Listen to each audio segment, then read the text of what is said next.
Dollar ऊपर जा रहा है, रुपया नीचे जा रहा है दिन भर दिन। क्या आपने कभी सोचा है कि इस एक स्टेटमेंट से आपके और मेरे ऊपर, मीन्स एक आम आदमी के ऊपर क्या फर्क पड़ता है, या फिर पूरे देश के ऊपर क्या इंपैक्ट पड़ता है डॉलर ऊपर जाने से और रुपया कमजोर होने से? तो इस चीज को मैं आसान भाषा में समझाता हूँ। तो सबसे पहले आप ये समझ लो कि पेट्रोल, कोयल, गैस, फर्टिलाइजर, ये सारी चीज बाहर से इंपोर्ट होके आती है, मीन्स अदर कंट्रीज से हमारे पास आता है। तो अगर इनमें से कोई भी चीज महंगी होती है, सपोज करो पेट्रोल का ही मैं एग्जांपल लेता हूँ, पूरा जो ट्रांसपोर्ट सिस्टम है वो महंगा हो जाएगा, सिर्फ एक पेट्रोल महंगा होगा, क्योंकि सारी जो बस है, टैक्सी है, जो गाड़ियां है, वो सारा सब कुछ बेस्ड है ट्रांसपोर्टेशन के ऊपर।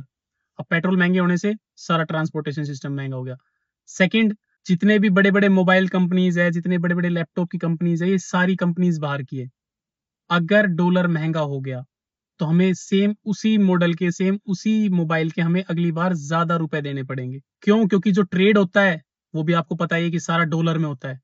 हमें डॉलर में ही लेना है, डॉलर में वापस देना है। इंपोर्ट एक्सपोर्ट पूरा डॉलर पे टिका हुआ है। तीसरे नंबर पे हमारी जो मेडिकल लाइन है वो भी महंगी हो जाएगी। क्यों? क्योंकि जो हमारे मैक्सिमम मेडिसिन के जो रॉ मटेरियल आते हैं वो सारे इंपोर्ट होके आते हैं।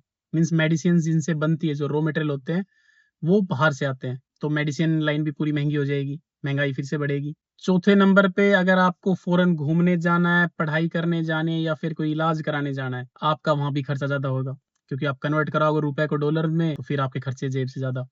अब इन सारे पॉइंट्स के थ्रू आप ध्यान रखो, सैलरी तो एक आम आदमी की वही है, लेकिन खर्चा हर बार बढ़ रहा है, क्योंकि सिर्फ और सिर्फ इस वजह से कि डॉलर बढ़ रहा है।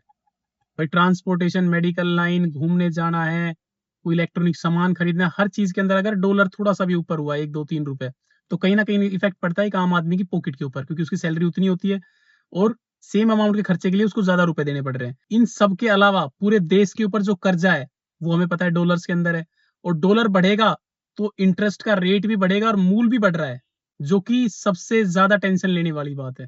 भाई हम कर्जा दे तो पा नहीं रहे, उसके अलावा जो कर्जे की जो अमाउंट है वो दिन भर बढ़ती जा रही है, उसका जो ब्याज है वो भी हमें दिन भर ज्यादा पे करना पड़ रहा है, क्योंकि डॉलर फिर दोबारा स्ट्रांग होता जा रहा है।